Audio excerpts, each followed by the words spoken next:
అంటే స్విగ్గీలో ఉన్నప్పుడు ఈ ఫేమ్ ఉండదు. హ్మ్. ఇంకా కష్టాలు ఎక్కువ ఉంటది.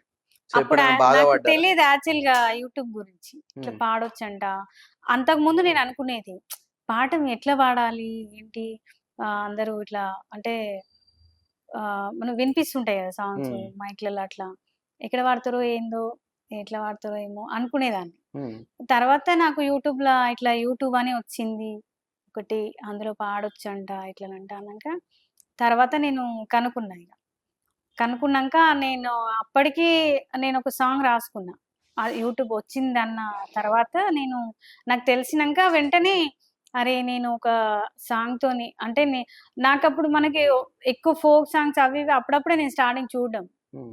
సో, మనం మూవీ సాంగ్స్ అవి ఇవి అంటే తీసుకోరు గదా! చాలా మందుంటారు పాడేవాళ్ళు. సో, నాకు నేను ఒక సాంగ్ రాసుకుంటా అని నేనొకటి రాసుకున్నా. దాని ద్వారా నేను యూట్యూబ్‌కి వాళ్ళ స్క్రీన్ పైన ఒక ఇద్దరు ముగ్గురికి కాల్ జేసి అడిగినా.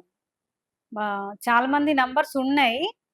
బట్ నేను చెక్ జేస్తా కొన్ని సాంగ్స్ కానీ, చానెల్స్ కానీ కొన్ని చెక్ జేసినప్పుడు పలానా సాంగ్ పలానా ఛానల్ సర్లే చేసి చూద్దాం అన్న మనసుకి అనిపించినప్పుడు అక్కడ ఆగిపోతా. అక్కడ ఆగి ఆ ఛానల్ వాళ్ళకి కాల్ జేస్తా. హ్మ్. అట్లా ఒక 2, 3 ఛానల్ వాళ్ళకి చేసినా.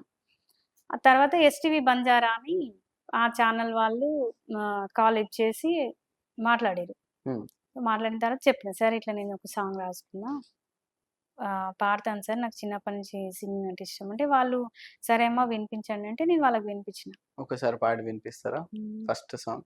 ఎందుకమ్మా ఈ గుండె కోత నేను తట్టుకోనురా మరి ఇంత బాధ నీ గుట్టుగా నా గుండెలో నిన్ను దాచుకున్నారా నా గుండె కోసిమన్నా ఒక్క నిమిషమైనా ఆగలేనురా నా మనసులో నీ మందిరాన్నే కట్టుకున్నారా నువ్వు మాయ చేసి నన్ను మర్చిపోయి నువ్వు తప్పుకోకురా ఎందుకమ్మా ఈ గుండె కోత నేను తట్టుకోనురా మరి ఇంత బాధ నువ్వు ఒక్కసారి నా చివరి చూపుకైనా రావద్దు ప్రేమ నువ్వు అప్పుడైనా మారి వచ్చే కన్నీరునే తుడవలేనురా నువ్వు అప్పుడైనా నన్ను హత్తుకోవాలని రావద్దు ప్రేమ